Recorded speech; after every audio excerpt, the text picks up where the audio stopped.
Today we're listening to perhaps the most anticipated album of all time, the follow-up to the monster hit Thriller. Even though this album sold 50 million copies and is undoubtedly an artistic masterpiece, many people believe that it was a massive letdown, which frankly, I think is criminal.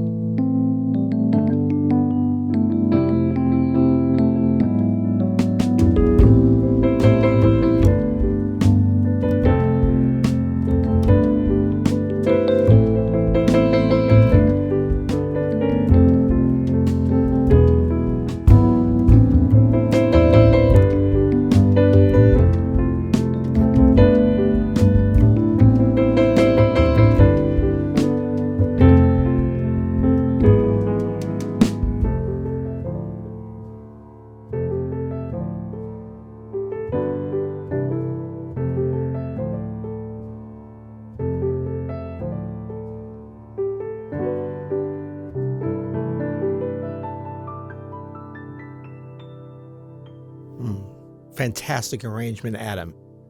But is it Michael Jackson bad or sad?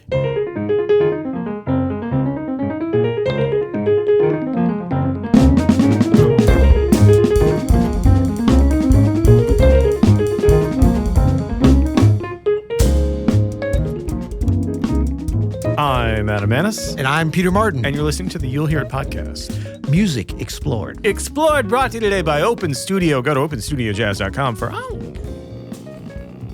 what are your jazz lessons? Hells yeah. Hells yeah, Peter. I've just been wanting to say that all day. Well, it's a big day, so I get it. Hells yeah, we're listening to Michael Jackson's 1987 classic.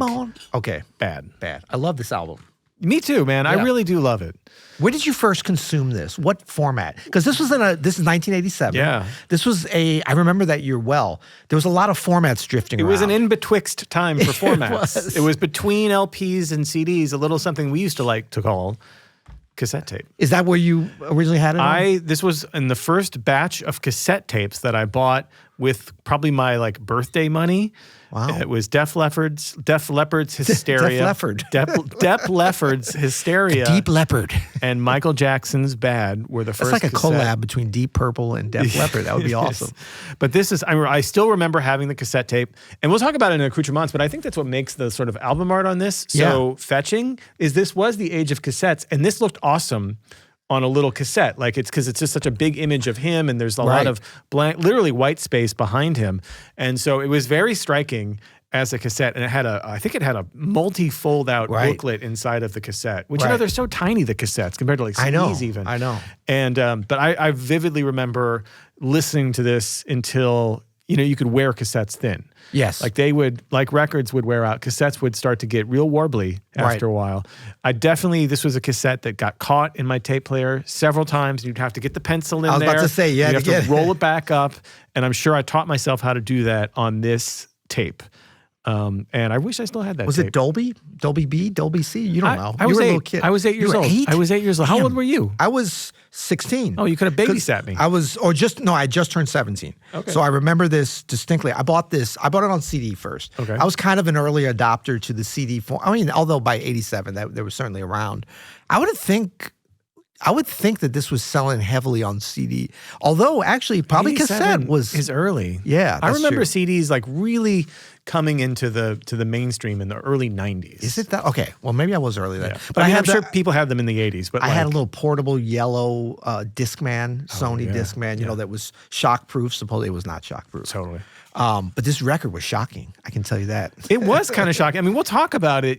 This is 87. It was a long time coming. Long time coming. Yeah. He's following up the greatest selling album of all time, Thriller, and his breakthrough hit. We talked about this not 5 months ago when we did our Thriller episode, and we talked about how Thriller was this intentional album designed to make Michael Jackson famous on every kind of radio station in the world. Right. And it worked. Right. Doggone it. They did it. Michael and Quincy did it. And they even kind of invented a new format and distribution point for, obviously still going with all the traditional ones, radio, LP, CD was not CD, but I mean like all the different places, television, Soul Train, video, but video, but long form videos, which people were like, why $1 million to make a video? Which would become a huge part of Bad is the film Moonwalker, which was this video. I had the VHS cassette of Moonwalker, and I wore that one out too. It was all the extended versions of all the videos, all right? the videos, all the extended videos. There was also like kind of a through storyline, if I can remember right. Super weird. He turns into a spaceship in the end. It gets really weird and a little creepy. But man, talk about like pressure, right? Yeah. Coming off of, because, going into Thriller, obviously he's very famous from the Jackson 5, from Off the Wall. Yeah. He's already a celebrity.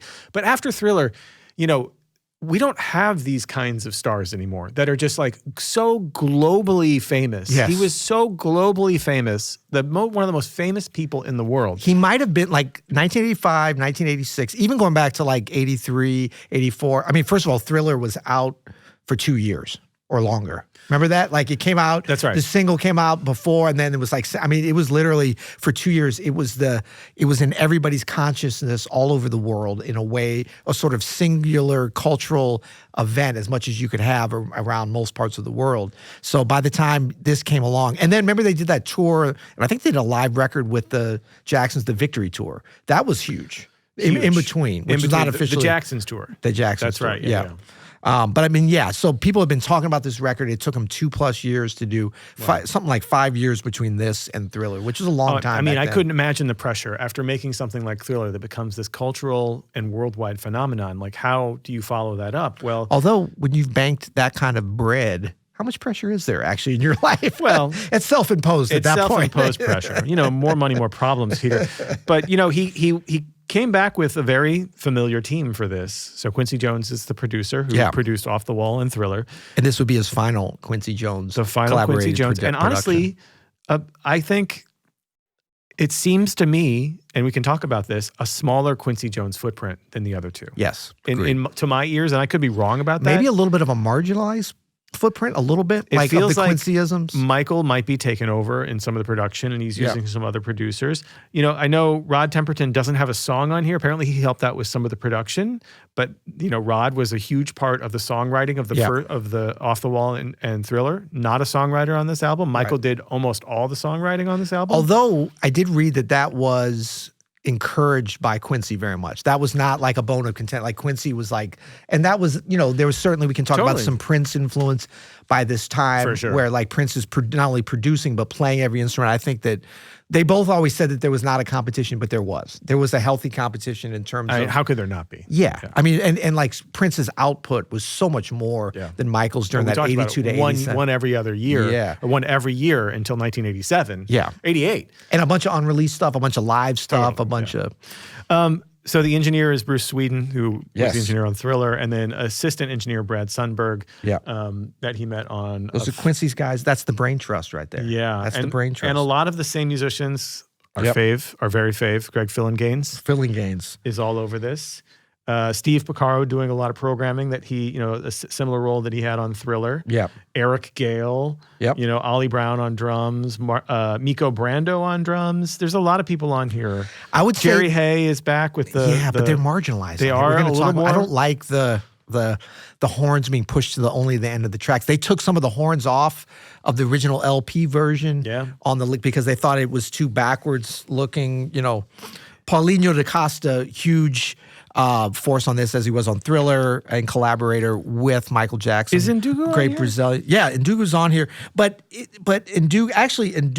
What track is Ndugu? He's on. I see. Before we get too far, we just got a note from it's coming in from the control booth. Yes. So we have our producer and engineer, Sam Mull, and then we've just got What happened to producer Caleb? Producer Caleb, talking about marginalizing he's editing somebody. all the stuff. But we've got a new production assistant, Charlie, who just noted that it is not Bruce Sweden, as we've been saying for the last year and a half. No, I've been kicking you under the table every time you say it wrong. Have you? Well, I don't think so. My legs are short. It's Bruce Sweden. Sweden, of course it is. Sweden. I knew that. Just like it's written. Just like it's written. And Bragg Sundberg. Brad Sundberg. That's right. So thank you, Sam. Apologies on that. Charlie. Thank you to the audio engineering nerds in the booth. Yeah, absolutely. Okay, so where were we with this? We were talking about Peter, we're at bad. We gotta start listening, man. I'm itching. I'm itching to hear some music. Okay, let's do it. But I also noticed something that I want to address before we get into it. The elephant, the Yamaha in the room? There's a little white keyboard on the table. Well, yeah. It's a little... We've had problems with the bigger keyboards. We've been trying to figure this out. But is this something that might interest you, my friend? Hold on a second. Or we could even go down to here.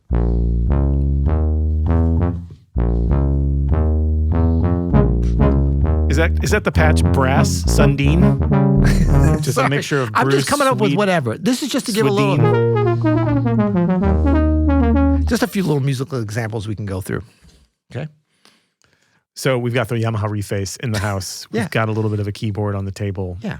Just as a little punctuation. It's battery powered. Shout out to Luxury and Diallo. No shout out to Yamaha for all this crap of theirs we've purchased over the years. No, Luxury and Diallo's two of our favorite music podcasters. One Song Podcast, yeah. Shout out.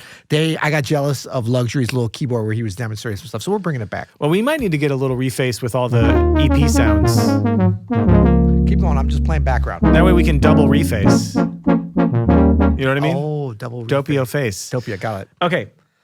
So the title track, the opening track, is a little thing called Bad.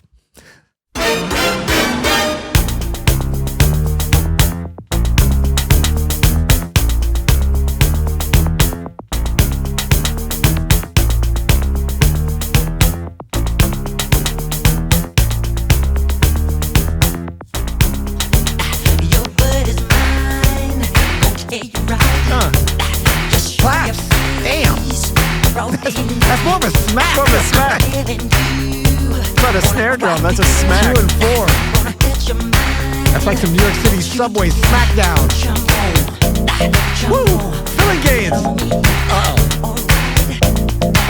That's bad.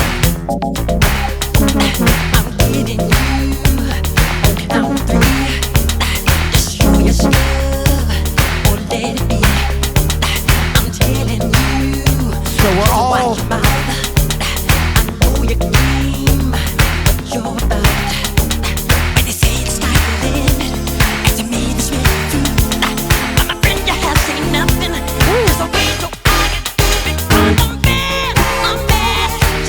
These background vocals here. Oh.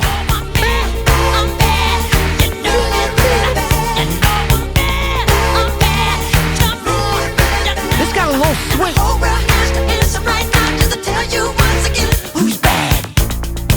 Okay, can we pause here? So much great stuff happening here. So many, this is just, even if Michael Jackson wasn't singing this, if somebody else was, you still know it was a Michael Jackson track. He wrote this, he wrote almost everything on this album.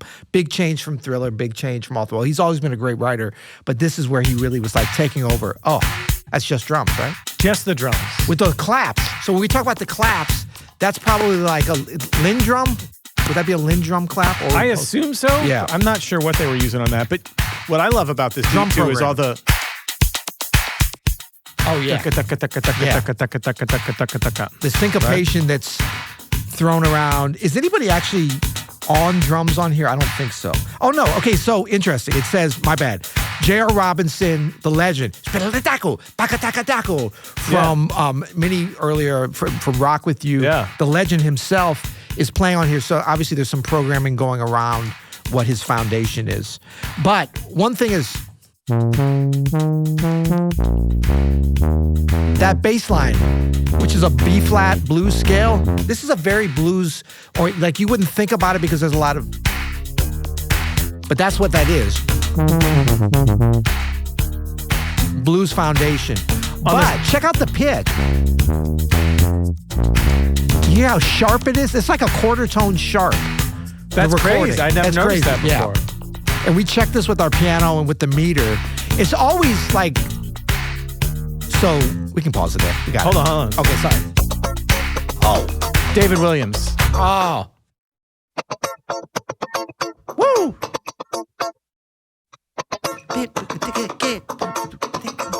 Phillinganes.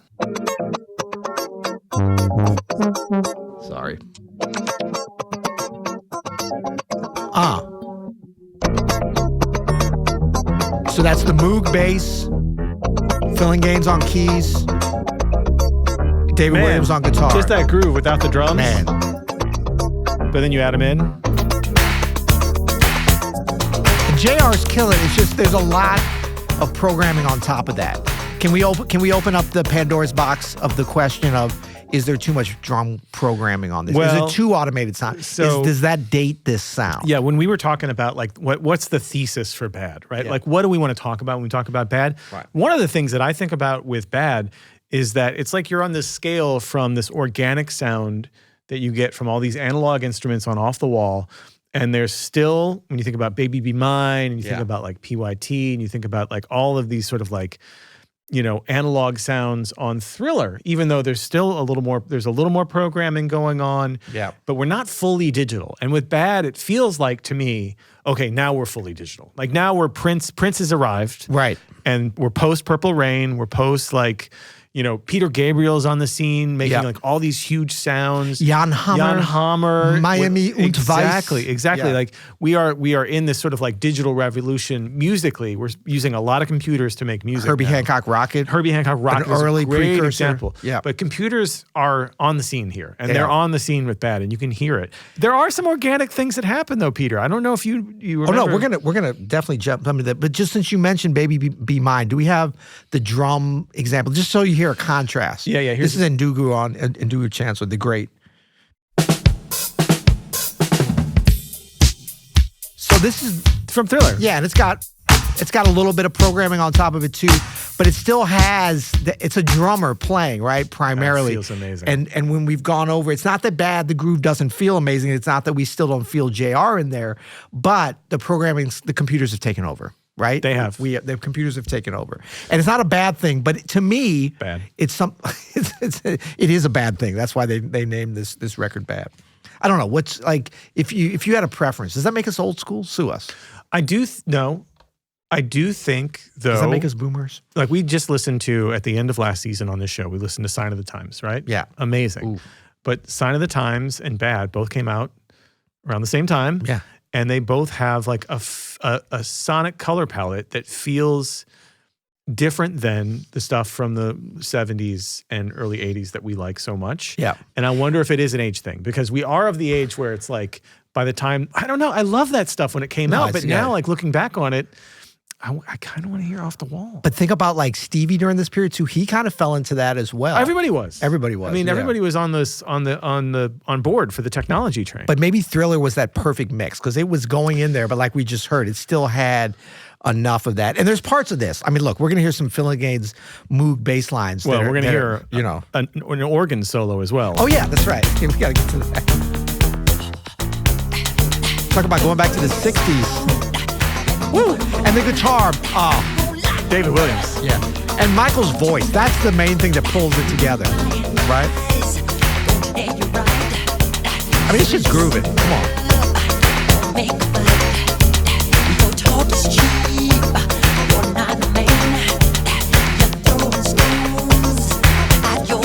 Woo! The syncopation with the guitar.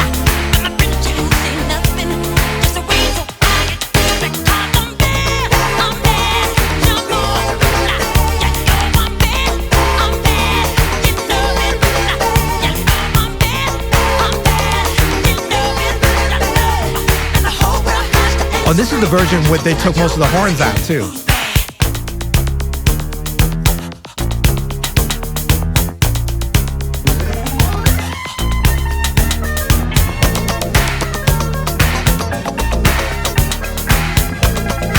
I mean, they got that organ solo down in the mix. But it is way down in the mix. It's way down in the mix. That's Phillinganes. That's Phillinganes. Yeah. So, do we have that organ solo on its own? We have the organ solo on its own. He plays a root down there. This is Jimmy Smith. Jimmy Smith. Jimmy, It's the Jimmy. master. I had no clue until And he's just doing Jimmy Smithisms. till this week. Yeah. I just assumed it was one of the session Yeah, dudes on Phillinganes here. doing everything it's else. Jimmy Smith of This Jimmy That Smith. Jimmy Smith. Yeah. That had to have been Quincy that pulled him in, right? Also, Or maybe Michael. By the hey, way, Quincy, get Jimmy Smith. I would never know that this was a B3 until you soloed it out. I know. I assumed it was a pushed down in the synthesizer, mix so much. but you can clearly hear it's a B3. Yeah. You can hear the Leslie kind of. Yeah, but in the mix, it sounds with all the other Yeah. digital things happening. I assumed it was like a DX7 or something. Yeah, it got a little bit. That'd be a little bit of a quibble bit that I have. Although it works within there, and so maybe we're just like jazz guys, be like, it's Jimmy Smith. Everyone else has to stop playing and listen and honor the master. But it's sublimated so much in the mix. I think it's so funny that it's been Jimmy Smith this whole time. it has been. It It's hasn't awesome. changed. Yeah, It's awesome.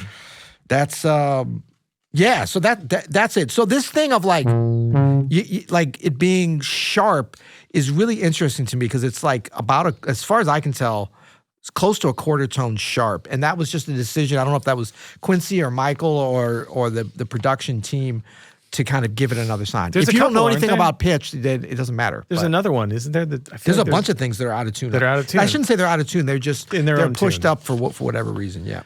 Can we talk about the video for a second? Oh, yeah. Wesley Snipes? Wesley Snipes, an early Wesley Snipes, but clearly Young a Wesley Snipes, yeah. Right. He's the, I don't want to say the cool. I remember when it came out, I was like, wow, Michael, you're making yourself you're so much more talented than everybody else dancing around. But but Wesley Snipes kind of stayed cooler to me. Yeah. He stayed better. And the video directed by Martin Scorsese. Yeah. If you can't get anyone else, just get him. I mean, if you need to make a video about, some Did you call him Scorsese? Scorsese. Scorsese, my friend. Okay. Scorsese. Like I said, Scorsese. You know, it's probably not the way either one of us is saying it, so it's all good. Okay, so thumbs up or thumbs down on that track in general? Thumbs up. Okay, so right. This is one of my favorite on the album. I think it's a great opener. Yeah. I think there's a lot of like some of it gets. Do we have any of the vocals on their own on this, or do we just have? I was just saying with some of the background, like because Michael's his syncopation, he had such a great rhythmic concept, and the way that it would be actualized, even on stuff like this, like you would hear it on the live stuff for sure, and like what a great improviser he was. When they say the sky's the limit, and to me the Smiths do. Like those little rhythmic things. Just wait till I get through because I'm bad. The vocal arrangements. That's all Michael, obviously. But like his precision with his time and boop, it's got a little bit of swing to it, right? Boop. Can we talk Who's about bad? Like everything he does is so intentional with his rhythmic concept, and so that enables him to be able to play with the syncopation in a way that really adds to. And when you hear it alone, like when you got all the drum program and stuff on top of it, it's a little bit gets a little bit lost. Is my only thing. I was talking with a friend about this song, and what stands out to me too about Bad is like, so it's influenced by a true story that Michael Jackson read about a young man who tried to escape poverty, but was killed upon returning home. He was at like a prep school, and it all outside of makes New York. sense. But no artist, especially of Michael Jackson's fame and caliber, would make a sort of dramatic telling in this way, in a sort of post NWA, post hip hop world that we're living in. Yeah. Where like just sort of like stories like this are told from a perspective that's not Michael's. Right. You know what I mean? That this pop star is like putting on this costume to tell. Right. To me is like the thing that actually dates it the most. It was an innocent time. He didn't pull out an Uzi. He pulled out his dancing shoes. It was a dance off. For sure. I mean, it was like literally like it's like more. It's closer to West Side Story than it is. Very influenced by it is the dance routines. Very to Nas influenced. or something. You know what I mean? Like it's closer to. It's Nas. Thank you. No. It's but you know what I mean? Like Also, the very next track on the album, banger. It's a banger, but it's like it's a flirty, sweet Michael. Right. You know what I mean? So like he's like this sort of bad. Like tough guy. Right. That didn't last long. but he's not a tough guy, is he? Like he's not. We know he's not. Right. Anyway, it always stands out. When I was a kid, Miami Vice. I didn't even think about it, but now it really stands out. Right. But remember how separated out these singles were? It was like months between them, so it almost felt like unrelated. Like you didn't relate it until you put the album on. It's true. Like, this is a good video. This is a killer video.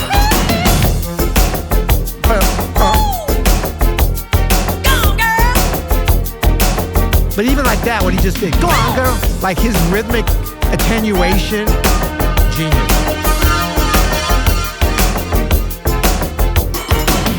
Hey, pretty baby with the This got to swing. It's a shuffle, right?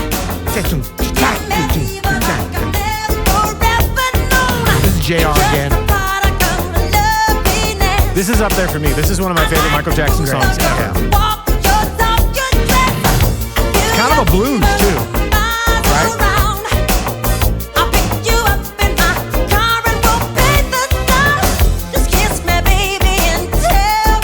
This one's out of tune, too. Wild. Man, his vocal harmony with that sus chord. The background cluster that happened. Yeah.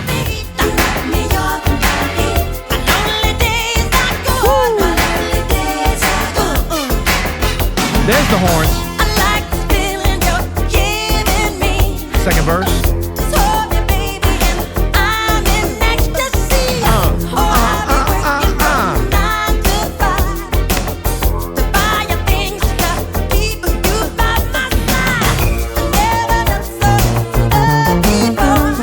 Two out of two. There's a lot of I did it 1-4-5 again. moves. Jerry Hay. I got Henry Hay in mind.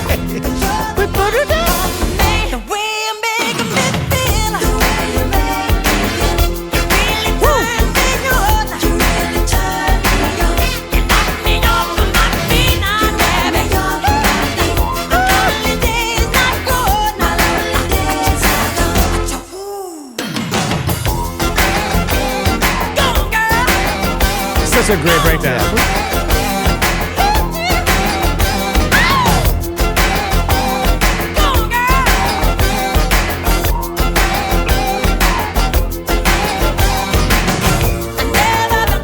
Four chord.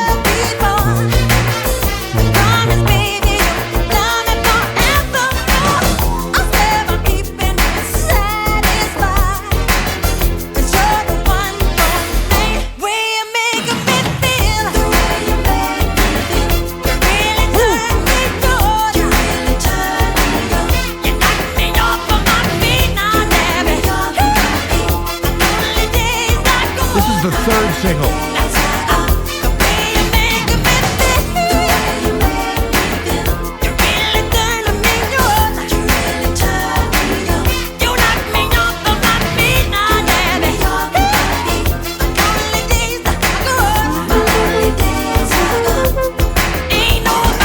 I love this part.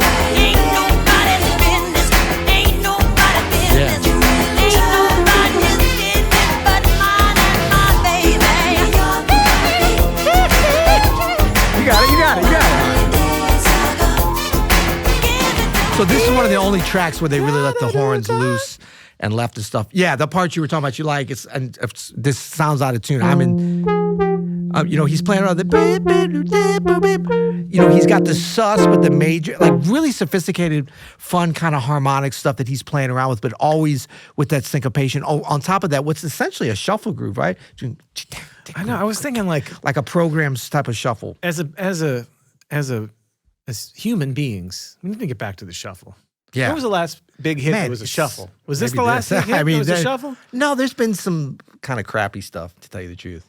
But big hits, like Mariah Carey's had some hits. No shade on Mariah Carey. There was a shuffle? Yeah. I like the way you say shuffle. But like a real shuffle? Yeah. No.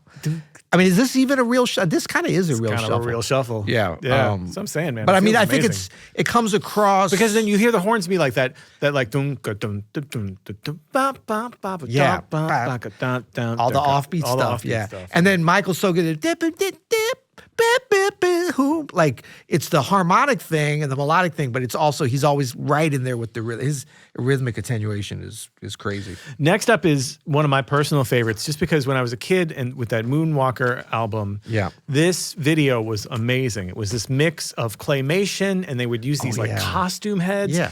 And it was like this 5-minute long intro before the song starts where they're chasing Michael Jackson around wait, you look No, are pained. we skipping to a later track? Or are we going to listen to Speed Demon? Yeah.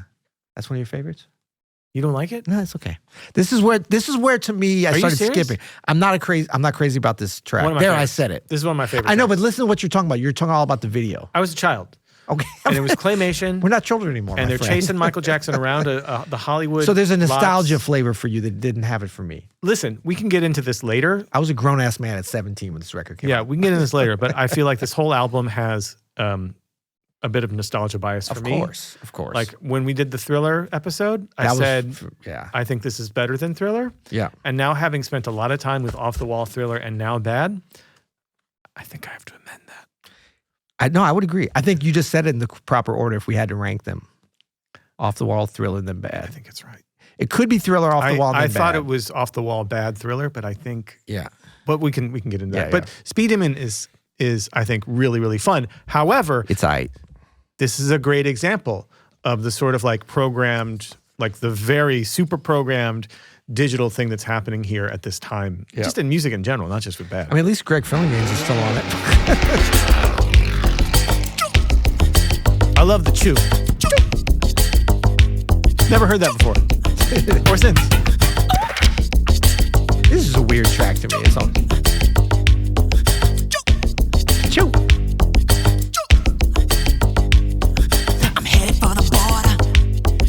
It's on my mind. It's on his mind. It really matters. I get it. You got a ticket. Your time. Look in the view mirror. Is it hot on my tracks? Is it getting nearer? I feel some heat is on my back. Speed, yeah. Speed, on the freeway, gotta get living. Speed, yeah. It's weird. It's a weird track. Speed, yeah. Mind is like a compass. I'm stuck in another. Speed, yeah. Pull over, boy, and get your ticket right. I don't know. It's just. You're big. Is it chew, chirp, or choop? I don't know. To me, it's just. Check out the bass.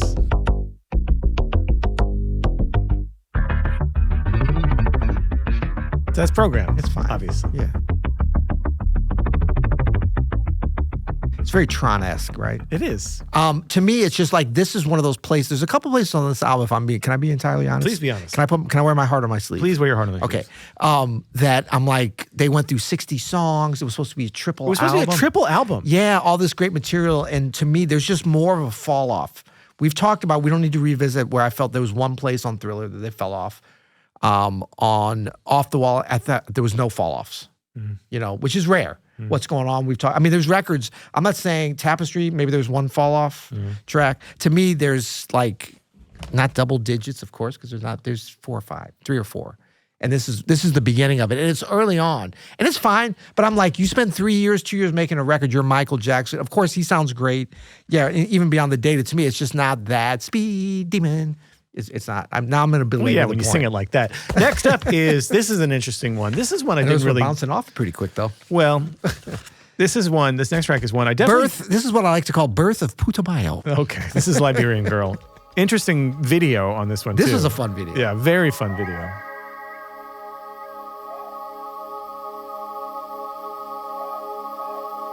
This exotic Canyon Cafe. the mid '80s exoticism is it actually dates. 360 million years ago. Nakupenda pia, nakutaka pia, penzi we. And at this time, there was no way to Google what the hell he was saying and what language it was. Swahili, isn't it? Yeah, Swahili. It's like a combo vibes marimba kind of synclavier sound. Liberian girl, you came and you changed my world. A love so brand new, Liberian girl. But this to me is a better song than Speed Demon. Well, this was written earlier in the 80s. Oh. And made its way to Bad. You know that you came and you changed my world, just like in the movies. Two lovers in a scene, then she says, "Do you love me?" It's more cinematic He than. says so willingly, "I love you, Liberian girl." Nakupenda pia, nakutaka pia, penzi we.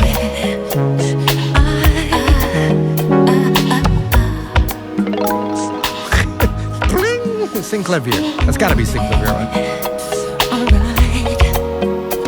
Liberian girl, Do you love this song? more precious than any pearl. Your love so It's in tune. That's good. Liberian girl, you kiss me, then ooh, the world. You do this to me, Liberian girl. You know that you came It's interesting. and changed my world. Yeah, it's okay. I put this one kind of on the cusp. It's fine. It does. This album does, admittedly, has a little bit of a dip here in the middle. Yeah. And it ends super strong, though. Oh, that's, yeah. That's, to me, that's part of it. Now, Are we going to go all the way to the... we're gonna, Oh, go, yeah, we're gonna go all the way to the end. Because that's not wasn't on the LP. We'll get into that, though. Liberian Girl wasn't? No, the last track. Oh, the on last the track. CD. Oh, Leave Me Alone. See, this Yeah. is, I know, again, I love that. from the VHS Right. Moonwalker, I know Leave Me Alone really well as well. But that was part of the thing of like to get people to buy CDs. I was only on the CD, not the LP. Ah, I didn't know that. Yeah, Okay. yeah. Remember they used to have the bonus? I think because there wouldn't have been space for it anyway. So this next track is, I think, part of the dip, and it actually pains me to say this. So it's Just Good Friends. It's not a bad song at all. Actually, it's kind of a cool song, but there's something going Define on. cool. Like I like. K with a K, cool. Well, let's listen to it. So this is featuring. This is a problematic track for me. This is featuring Stevie Wonder. Yes. Which you might think, okay, Love Stevie Wonder. the last Love time Michael Jackson. the last time we saw Michael Jackson and Stevie Wonder together, it was with I Can't Help It. Yeah. Right? When Stevie wrote I Can't Help It, Michael Yep, recorded and gave it to him. And now Stevie's featured on Bad, and we get Just Good Friends.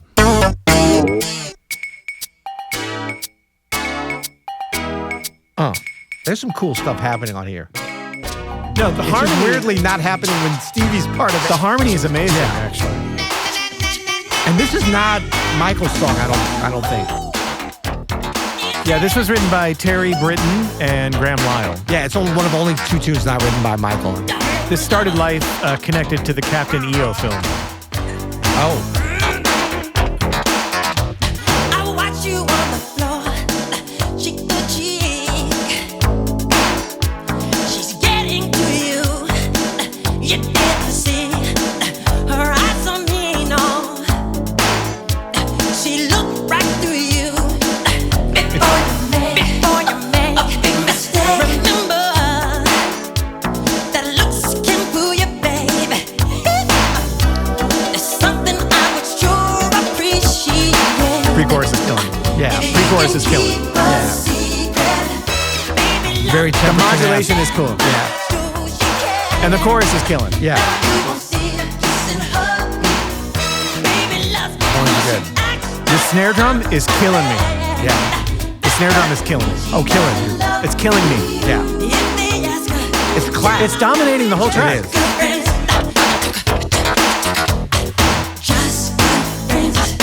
Ooh. The chorus is the weakest part of it. The pre-chorus. Just good friends. Okay. But this is not. All this is cool, actually. It's fine. It's what happened. Stevie. Love Stevie. First impression, I tried to hide. Fix the bad. He's trying to make something of it. Right? I mean, he is. Suspicions. Can I say, so just the verse melody to Yeah. me is, for such a huge album, Yeah. isn't it kind of clunky? It's very clunky. It's a little clunky of a melody. Yeah. Just good. I mean, even some parts of the chorus. No shade to pre-chorus Terry Britton is and Graham telling. Lyle, who I know are awesome musicians, but like to me, the verse is like Lyrically, like the way the lyrics fit in with the and melody. the way the Yeah. phrasing of it is, it's like you can hear Stevie's like trying to pull this. I know he's stuff doing out of it. It's it. Stevie. I mean, it's great. Of course, it's But it's Stevie, a little but clunky. it's not. I think the pre-chorus is maybe the best part of the song. Yeah. And I love the lift going into the chorus, but the production then starts to like date it a little bit for me, like the big deep on one. Yeah. You know what I'm talking about? Boom. And then back to the and then just the super The over dominating over-dominating. clapping 2 and 4s. It's a lot. It's a lot. It's a lot. Even if she's asking you to stay. But it was a lot on bad. That's the same clap. But it's just That and that then horn yeah, hit. and like the horns, that's great. But like before, it would have been like like they pulled out so much stuff because they didn't want it to sound what they thought was dated at the time. And this is documented. People have talked about this on the production team. Is like, and in fact, there's even horns that appeared on the LP version. And then when They took 'em out. They took them out because Yeah. they were like, that sounds dated. That sounds like They didn't want off it to the sound wall. like off the wall. Right. But could you imagine this song with Off the Walls production. Right. It actually is like, you can kind of hear it, you know? Yeah, no, it's a good song. With that minor 4/7 change, you No, know? there's interesting stuff there. The Rose. Actually, the less horns makes it sound almost more obtrusive when they come in. Is the bridge?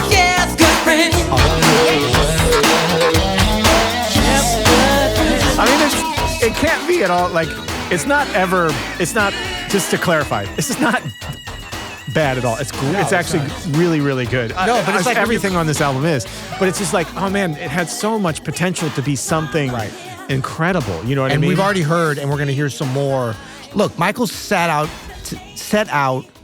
to make a record that out the gate was going to sell 100 million copies, which is a lofty goal. He didn't achieve that. But I mean, like, that's what he was going for. So it's a little bit surprising. Look, maybe our taste is off. Who knows? This is all obviously There's so all many subjective, skippers on here. But Yeah. this one just feels like a missed opportunity. You got Michael and Stevie together. know. You got a really catchy chorus. You got this amazing pre-chorus. Is there a The verse precedence for this, though? little- Is Paul McCartney and Michael on A lot of Thriller? people have said they love that Paul McCartney song from Thriller. I know. That we kind of like threw some shade on a little bit. Girl is mine. Warren Wolf really likes it. Well, You know what I mean? shout out Warren Wolf. But so it is just a total taste thing. It is a total taste thing. But I just like, man, how many opportunities are you going to get Michael and Stevie together? Right. It would have been, I don't know. Yeah, it's all right. It's all right. Could have been amazing. But next up is, now we start to pick up the pace a little bit. Now it starts to, from here on out, actually, for me, I don't know about you, but from here on out, everyone's a banger. Yeah, well, we're on side 2 now. Like, actually, side 2 is better than side 1 as a whole. Yeah. Woo! Come on. See, this is dated groovy 80s. I like this. You know what I'm saying? Like, that's the same clap 2 and 4, but There's some Prince in here. a lot of Prince. There's a lot of aspirational Prince guitar riffs. Oh, he's coming in hot. I feel like Chris Tucker. Come on, man! Sorry. Watch out. But this is like every detail's right. So,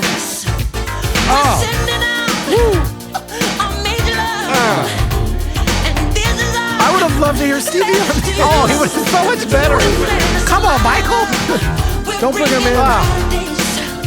Put a chromatic harmonica solo on this, Jones. The horns. It's actually, this is very like hotter than July-ish. Yeah. You know what I mean? It is, for sure. Oh, man. And that's like another gear for his background vocals.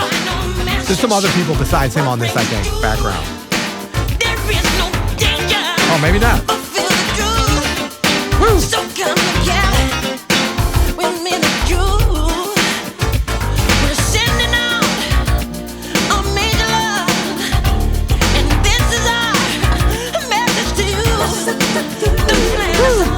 And this is like getting into that Michael Jackson, Quincy perfection, production, everything in its place.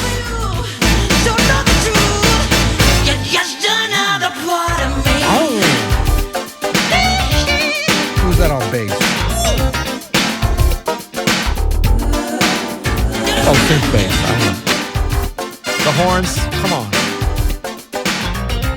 Man, I forgot how good this track is. Oh, yeah.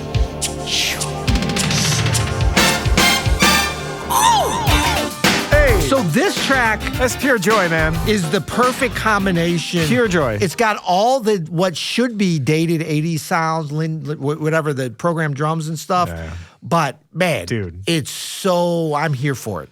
Like, that's because it's a killer song. It's got all these vehicles for Michael to get creative with the background vocals. Like, when you talk about him as a producer, I think that, like, there's a number of different levels that his genius was manifested. Even before you get into the dancing and the video aspect, just in terms of audio, his singing, but there's other things besides just like the lyrics and the songwriting, the background vocals, how they're placed in there. But this kind of perfection thing that he battled with Quincy, I don't know about battled, but they were one up each other. It's like everything in the right place, killer song. To me, it's like every song should have been like this. Not stylistically, but just at this level. And this is maybe not even the greatest song on here, but it's like, come on, it's in there. It's up there for me. And this is, up to this point, every song has been written by Michael, except for Just Good Friends, which we kind of talked about a little bit. This next track, Peter, After Another Part of Me, like this might be the best song on the album. Are we at the apex of the album? We might be at the apex. And this was not written by Michael. And this was like the 4th or 5th single. I don't know if it was the biggest hit. I felt like at the time it was the biggest hit. But we're talking about Man in the Mirror, right? We're talking about Man in the Mirror. It was written by, Saida Garrett. Yeah. And Glenn, is it Ballard? Yeah, Glenn Ballard. And they were like a songwriting team. Charlie's a Ballard? Millard. He's a Millard duck. Okay. Yeah. Saida Garrett, very, very interesting story because there's a little connection with friend of the pod, friend of Open Studios, John Beasley, who Saida Garrett said this, actually first coined the phrase, he didn't coin it, but he first brought it to Saida Garrett's attention years before. Beasley? Bees. Like Open Studio mentor session teacher, Beasley. My number one sub and Diane Reeves for many years, and now Diane Reeves, music director. Great jazz pianist from LA. Yeah, he was doing some songwriting with Saida Garrett several years before this, and was on the phone. Baby Bees, right? The Bee's Knees. We got all sorts of names. Okay. And he said something about Man in the Mirror, and that caught her attention. She wrote it down years later when Glenn Ballard came in. He's like, I got an idea. Doom, ding, doom, ding, doom, with that intro. She immediately was like, hold on. And she went back and found in her notebook and that's how the title came about. So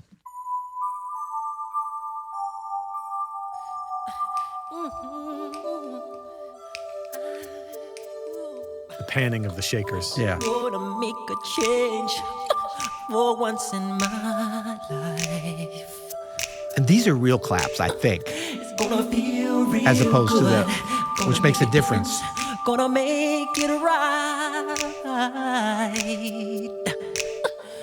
As I turn up the collar on my favorite winter coat, this wind is blowing my mind. I see the kids. This one sounds sharp too. Not enough to eat. Yeah, sharp. I push it. It's like the 442s. They push everything up. A son's disregard. A broken bottle top. Man, the little harmonic backgrounds. What a melody, man. This here, that's what Saida Garrett's singing. gorgeous. Yeah. And then here, Phillinganes. Enter the Phillinganes. Don't worry, he's a superhero. And then bring the blues into it. Let's bring a little diminished.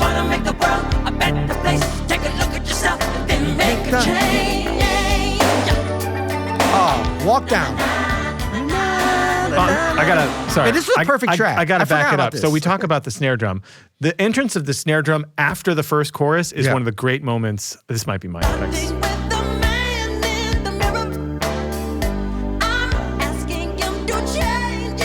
So there's a little piccolo snare. Yeah. That's playing on all four beats. Right? Dot, dot, dot. Oh. It's coming in hot. Incredible.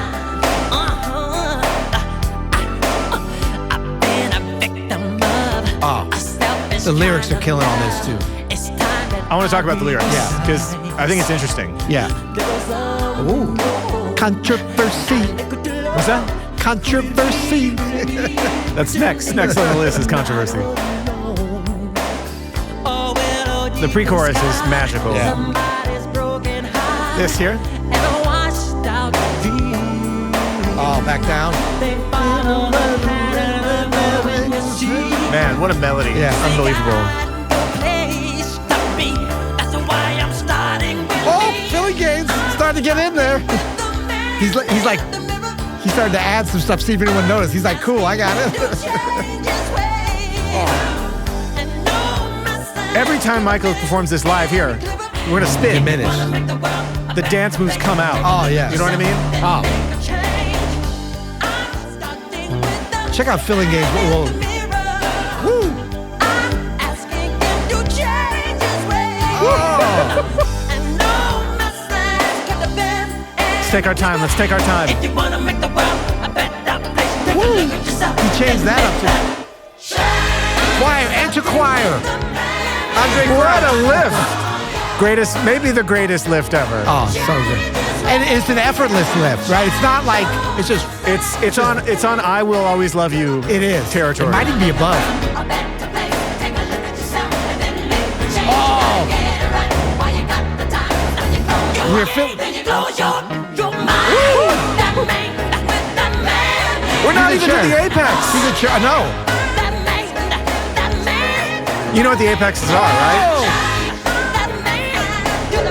Oh yeah. You know what they are? Oh yeah. But this is like it sets it up. Here it is.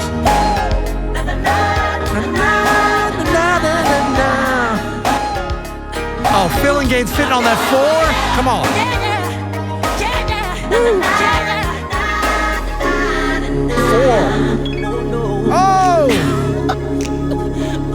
Oh, sit on it. Sit on it. Man. It's gonna feel real good. Sam on indeed, Peter. Just live yourself. You know. Oh. You got to stop it yourself. Oh. I gotta make that change today. You got Oh. Minus 30. Do that.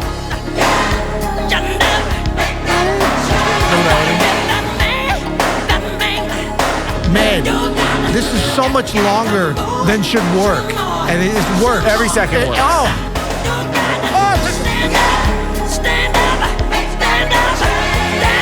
Man, Michael Jackson's gospel chops. Shit. We did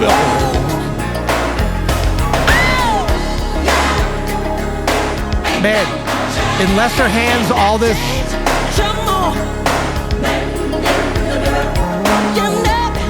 Yeah.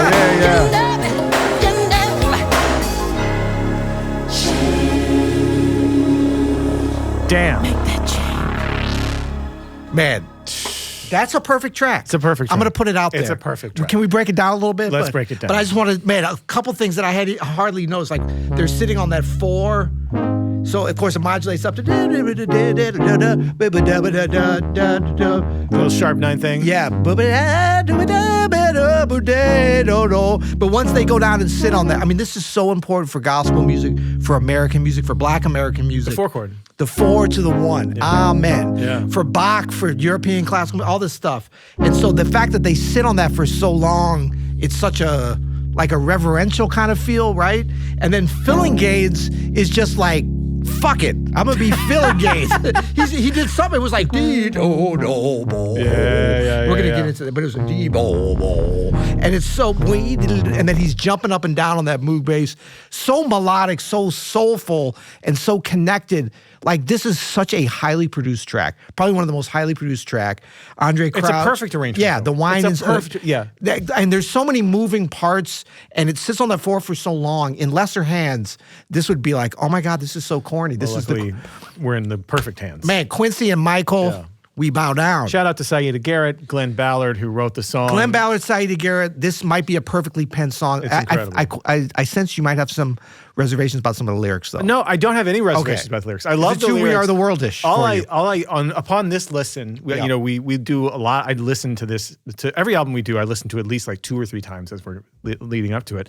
And what I realized listening to Man in the Mirror now for the first time in probably a decade that I've really listened to Bad and like really listened to it, is that I don't think we're writing songs like this anymore. No. Because we just the idea of like we're going to make the world a better place by changing ourselves. Yeah. Things have become a lot more about accepting who we are. Right. And it's like that. Don't change the world. Try to change yourself. So. Yeah, it's like the idea that I'm not good enough is not something that is a virtue anymore. Right. That I should change myself. The Right. virtue now is that I should accept who I am for how I am. Right. And I just think We're it's all flawed we're all humans. flawed, and we should embrace all the messiness of being human and all that So stuff. we're getting selfish here. is No, what you're saying. I don't. I have no comment on that. I just think it's interesting that no one would talk like this about this kind of thing anymore.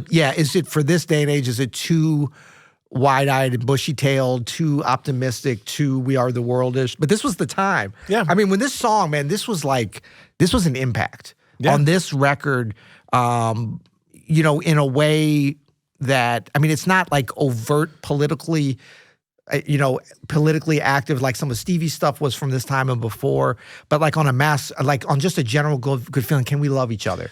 Yeah. Like this was a big deal at that time. But it also like there weren't wellness influencers. No. Back then. You know what I mean? Michael Like, was kind of a wellness. I mean, although he had flaws. we get bombarded every second of our days now with us not being enough on social media and comparing ourselves to Right. these, images of perfection that we see and virtuous behavior that people project in a very manicured way online. Yeah. That, we've had to sort of like reverse course on this and be like, actually, it may be too much for me to try to like be perfect or change myself. I'm not saying good or bad. I love the lyrics of this song. And I think it's still something that we all aspire to improve ourselves. But I just think like in the current climate we're in, there's a lot more talk about like, man, you got to let that go. Right. As opposed to like, man, you should work on yourself. Right. Stare yourself in the mirror. It's That said, there is just so much you got to work on yourself. You should have abs and get up at 4 a.m. to start your day and, pray with your wife for 2 hours before you run 8 miles. You know what I mean? All that stuff. Like, so it's just really interesting, the sort of difference culturally that we're looking at. Absolutely. But the tune itself, man, like I said, the apex, when he comes in after the very last sharp 9 situation. Yeah. If you could play that sharp 9 chord. Right? And it goes back to that last walk down. And he starts hitting he does those really high woos is like, to me, I still, it's moments that are coming and you're still like getting chills. I'm still getting chills. And I heard this when I was 8. Right. And now I'm 47. I still get chills, man. It's really incredible. It's a timeless classic track. Amazing piece of work. And it makes it makes whatever small deficiencies we're saying on the other things. And again, shout out to Saida Garrett and Glenn Ballard, because apparently they wrote this song and like they were just, it was almost like, Quincy Jones out in LA and New York was running his own Brill building. He had all these songwriters that were writing for Quincy Jones Productions or whatever it was called at the time. And they didn't have access to Michael directly, but everyone was trying to get on this album for 2 years. And so they had this song and they We're wrote going to sell 100 million copies. Yeah, they wrote it very quick as soon as she heard, I believe in like one night or something. Oh my God. And she connected with the Man in the Mirror, the lyric. And then they were so excited. They did a full-on demo of it that you can go online and hear, very close to this version. Kind of like, what was the song on Thriller that we talked about? The very last track. What was the last track on? No, it was Anyway. Don't get sidetracked. No, but on this, they did the demo and they brought in, Quincy's like, yeah, just drop it off at the office. I'll check it out on Monday. And Saida Garrett was like, no, I want you to check it out now. And he's like, I'm busy. She's like, no, I'm coming over. Like, she insisted. You got to hear this. And then he called back and was like, I'm putting this in front of Michael. And then when they got in the studio, well, this is going to lead on to how she ended up getting on. She's on the next track. She's singing on the next track. It's because he heard her on that. Oh, interesting. Yeah. And then so the next track is I Just Can't Stop Loving You. And this has a fascinating history. So like we said, this is featuring Saida Garrett, who's one of the songwriters on Man in the Mirror. Yeah. And she made the demo on Man in the Mirror. Quincy heard it, put it in front of Michael. They both agreed that they'd been having a hard time finding a duet partner for I Just Can't Stop Loving You. They got some rejections. They tried Babs, which is weird. Barbra Streisand. Yeah. They got rejected. Yeah. They tried Whitney. Yeah. They got rejected. Which is weird. Don't you want to be on? Whitney Houston. Yeah. Come on. Okay. And I think the managers got in the way of some of that. They might have. Yeah. But then they heard Saida Garrett on the demo of Man in the Mirror and thought, well, and I want to cover our ass a little bit if that's okay, because Debossier is about to text us. Okay. I think Saida Garrett had sung background with Michael before this. Okay. So I don't think it might have been more of a reminder, kind of hearing her on that, because I know there was some relationship and she'd been working with Q and as one of his songwriters. So it wasn't just a total like I've heard it, but maybe it was a reminder, whatever. I mean, now we're on the second half of the album, and now we're cooking, dude. I do know when she got in the studio that day, she didn't know she was going to be singing this song. That's crazy. And literally because sang it that day. This might be the best track on the album. Ooh. Plant your flag. I mean, I like it. I think that's good. All of side B, you could make and a case. This is all Michael. Michael wrote this, right? I think so. Yeah. This is one of his best songs ever, actually.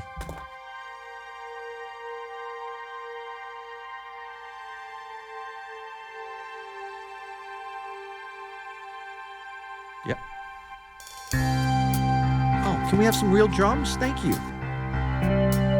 And Dugu. Back from Thriller. Louisiana's Each fine. time the wind blows, I hear your voice, so I call your name. When I think of home, I think of This has whiz vibes. that's what it is. It's home. Yeah, the major to the sus to the 4. You know how I feel. This thing can't go wrong. I'm so proud to say I love you. Your love's got me high. I long to Very get whiz. When I think of by. home. This time is forever. Love is the answer. No, Michael wrote the shit out of this. Your voice now. You want Saida. my choice now. The love you bring. Heaven's in my heart. At your call I hear harps and angels sing. You know how I feel. This thing can't go wrong. This was the first single, wasn't it? Yeah, this is the first single. It came out a couple months. It came out in the summer, I think. It's the #1 hit, wasn't it? Yeah, number one pop, R&B, and AC, adult contemporary. Awesome. Which, of course, that's what made it Five adult. minor. That's what Five made it minor. adult contemporary. I just can't stop loving you. And if I stop, then tell me just what will It's like a Broadway feel to it, right?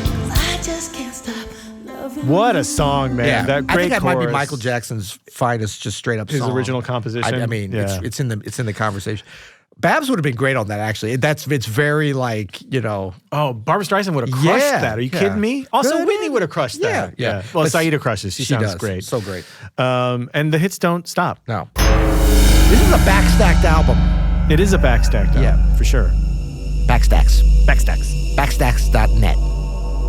You sure about that? Dot biz. Mixed feelings about this track. We'll put it out there.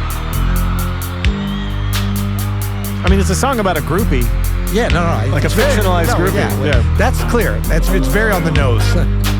But I mean, the hook is so never hooky. make me stay, so take your weight off of me. I know your every move, so won't you just let me be? J.R. Robinson. There's a little more authentic drums coming through. Kind of got, you know, it's got J.R., man. It's got a Phil Collins vibe. It does. Doesn't it? It does. Hey, baby, do what you please. With that reverb guitar. Yeah, too. yeah. I am the thing that you need. She looked me deep in the eyes. She touching me. Paul so Jackson on just guitar, stop. Dave She says Williams. there's no turning back. She got me yelling. Dirty Diana. No. Dirty Diana. Oh, was it the guitar player that was Dirty Diana. Steve Stevens. that was the Billy Idol guy? Yeah. Man, Dirty Diana. What No, a it's great. song, too. It is Isn't that great? And it's very like Michael with the 2-5-1. Next up, we're going to keep the energy was up. bad. And this was my favorite video from the Moonwalker. This was like the gangster 30s kind of like speakeasy video. This might be from a dancing standpoint. Yeah, Well, from a man. choreography The lean, standpoint. the lean. Yeah. You know how they did this His lean? finest, except for Thriller, maybe. There would be like a little hitch in the stage. Right, And 'cause he I would like tried hook it his over there and I shoe. fell He had like down. a hook on his heel or something. Incredible. Hook it. You tried it. Yeah. Didn't work. Smooth Criminal. This is a little bit of a drama queen kind of album. There's a lot of drama. You know what I mean? Really? Coming off a Thriller, who would have thought? I'm just saying. They really leaned into it. Yeah. Hey, was that intro necessary? That's a quibble bit I have.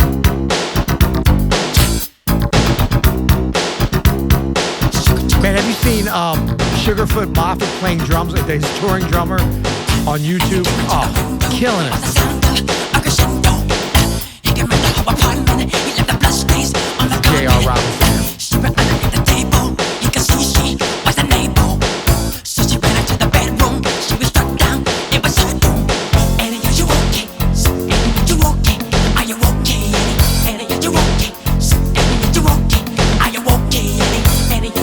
JR is actually doing some killer hi-hat work that you can barely hear, but it's...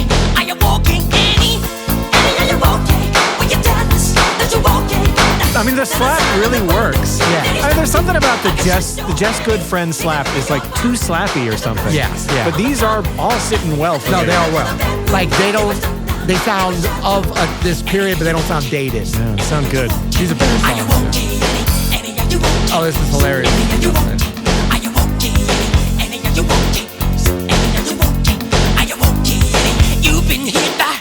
You've been hit by a smooth criminal. Incredible. Like you definitely start to understand like Michael's on these songs that he wrote by himself, like all these songs, his harmonic, you know. Oh, another sharp, dang. Like certain chord progressions and harmonies that he really liked, you know, were his signature thing. Play just the beginning again. Hold on, we have a hilarious note on our thing. Maybe you're looking at the same thing. Play the very beginning of that. Hold on. track. Well, Okay. hold on. I got to go back. I had something queued up. Okay, something go. queued up. All right. Sorry, go ahead. The heartbeat is Michael's. They brought in a doctor I to see. record Oh my it. God. Why'd they bring We've in got this picture. I love they brought in a doctor. He's just a stethoscope. That's unbelievable. A doctor of audio or a heart? So I was bringing, you probably don't remember this, but this was also hilarious. a huge hit when I was a teenager. He's got sunglasses on. Oh, this is Alien Ant Farm. yeah. Sam Hall's going crazy Yeah. over there. Is he going like this? All the millennials are going nuts in there. Nice. It really lends itself to Yeah. it. It's a trash or something. Was the sound of crescendo. He said, I was going to the blue note. Is that what he said? No, it was not. But you know, this song was based on another song called Al Capone. You ever heard this? No. An early version of Smooth Criminal. Oh. Is that the demo? Yeah. Man, Michael threw down some killer demos at his home studio. I mean, everyone's got those now, but that was...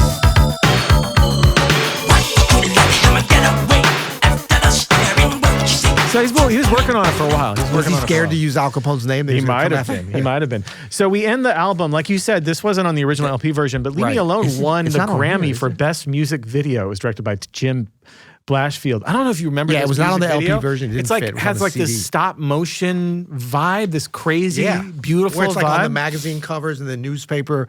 And you know what it is? It's early, Roku City? It was Roku City. Roku City. I love this song. That's DX7. Sound, piano. Oh, I love it.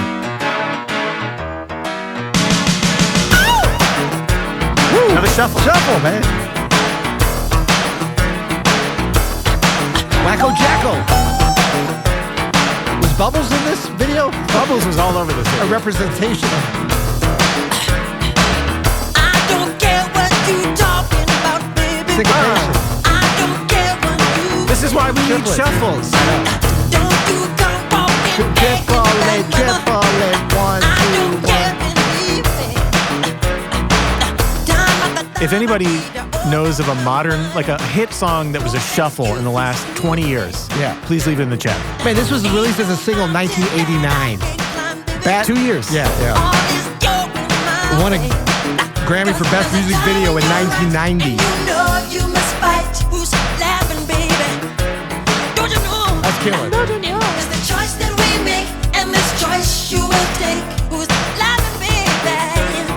So just leave me alone.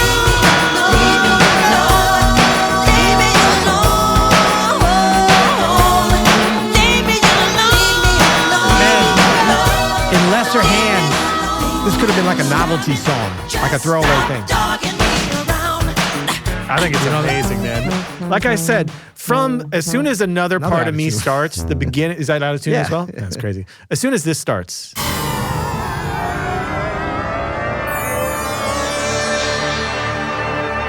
Warenberg Theaters. Woo! It's like a new album. It's like that run of Another Part of Me, Man in the Mirror, I Yeah. Just Can't Stop Loving You, Dirty Diana, Smooth Criminal, and Leave Me Alone. I mean, this is why I said Side 2, I mean. I think this can like compare to Thriller a little bit. That's an incredible If you run. omit half of the first side. That's the problem. Is there's a couple of dips. I think. Yeah, I the think whole you're side right. 2 And- is bangers. But the I mean, there's whole- really only, I said five. I mean, there's, But leave them one more, Peter. It's One, about two. the last thing. it's about the 3 last thing. songs that I think that fall off a little bit. 3 out of 10. or 3 out of 11. If you Let's get into some categories, Peter. What's your desert island track? Okay, my desert island track is Man in the Mirror. Mine too. Okay, that's wow. We It is we hit that fastball, buddy. It was 60 miles an hour. We made a single. It is the best song on the album. What's your apex moment? Okay, Phillinganes on Man in the Mirror. I have a little. Can we indulge? Yeah. If you love Greg Phillinganes, raise your hands up in the air. Buddy, we're an hour and a half into a Michael Jackson podcast. We do whatever we want. This is just Phillinganes on bass and the vocals. I'm asking him to change his ways. Dougal. Before they go up to A flat. Just the ingenuity. Take a look at yourself and then make that change. Starting with the man in the mirror. And then he just starts getting jiggy with it as he goes. A little bit like Stevie on Very Stevie on he says Intervision. that. If you wanna make the world a better place, Dun, dun, take a look dun, at yourself and then make the change. You gotta get it right while you got the time. When you close your heart, then you close your mind. Never heard that. Killing. That's a great apex moment. Mine is the high, the woo on the end of Man in the Mirror. After that the part we talked about earlier. I just think it's that's the not best. what you have written here, but that was a good audible. I feel it is great. I mean, you know what? That's the actual apex moment of it. I think it is. It's literally. But Phillinganes, what he's playing under that is killing. Is killing. So that's a big part of it. All right, bespoke playlist title. What do you got? Okay, I've got. You know what? I was going to say Jan Hammer meets Prince, but I'm going to go. I like Jan Hammer meets B3 Hammond meets Prince, just to change it up. Just a for little that bit. 1:15 seconds. Okay, great. I have A tier. Now, Ooh, a little I have shade. A tier because I am going to change my flag. I'm taking down the flag that Bad is better than Thriller. Look, he's getting quiet and coy. He's losing his confidence. I am going to put him on the same tier as Thriller as far as Michael Jackson albums. I'm going to say Off the Wall is S tier, which is the top tier. Yeah. I'm going to put Thriller and Bad on the A tier. Wow. So you say these are equal? They're close. I think I do give Thriller the edge as just a little bit more complete the whole way through. Right, but maybe especially the highs of Bad might be a little. That's what I'm. Here's where Bad pushes over Thriller for me is I was a little young for Thriller to like experience it in real time because I was like 4 years old. Bad, I was like so into this album at the time. This was like, again, really, really important to me. So the nostalgia for me pushes it over Thriller. But upon reflection, now 30-something years later, I do think I can say 40. objectively that Thriller is probably a little bit more complete. Yeah. Okay. I got you. I think. Quibble bits. What you got? I think some of the sound production things we talked about, like, the Just Good Friends is a good song. It could have been a great song, but I think it just got a little away from them. Yeah. Yeah, I mean, my quibble bits, we don't need to beat into the ground. There's 3 songs that I just think fall off a little bit. Speed Demon, like you were saying, like all that, like it's a gimmick. Yeah. And at the time it was very flashy because I mean we'd heard program stuff like that before, like it had been around. Yeah. But it was to be on such a big record. It's like, oh, okay. But then with all that stuff, all the computer stuff, it's like, okay, well, a machine can do that. Actually, I would say my even bigger quibble bit is just like the sublimation of the horns. Like I could hear, like there's some cool horns, like as stuff is fading out, and I'm like, dang, well, I wanted to hear that all along. But you want to hear Jerry Hay? Yeah. Ooh. Snobometer, what do you got? I think according to my notes, we're going to agree for the first time ever. No. Possibly. I'm going 1. I'm going 1. Buddy. Oh Finally, we've discovered. That's incredible. And where would Aunt Linda go with this? I mean, she's got to go 1. Would she love this, though? Oh, See, this is thus the problem with the Snobometer. She is 80 years old, Peter, so it is tough. But I'm going 1. What about, so usually we have, is it better than Kinda Blue? But I'm going to put, is it better than Thriller? I'm saying no. I had hell no, but now I'm just going a slight no. As I discussed, I'm saying just barely no. Accoutrements, what do you got? Really? Because you got even written. Okay, accoutrements, I'm going 8. I think it's really, really good, but it's not S tier. But it's great. I mean, look, this is iconic. It's not Thriller, I think it's great. There's no feline. I don't think it's perfect, but I think it's a 9. It's a solid 9 for me. Okay. Up next, what's the next album you would listen to after this? I mean, this is 1987, and I don't want to throw a little shade and not shade, but controversy in here. But Sign of the Times, Prince, which we've covered. Great call. Is that a greater album than this? Maybe. Ooh, maybe. Okay. I have Nirvana's In Utero because, coming off of Thriller, this huge monster hit that puts Michael Jackson in this position of biggest being album of all time, global superstar. He follows it up with Bad, which is like we discussed, really, really incredible, great even, but can't quite reach the level. Yep. Nirvana has Nevermind. They break through in this way that's like changes a generation practically. And they Even the follow up with fashion. In Utero, which is excellent album. Some people prefer In Utero to Nevermind. A lot of people do.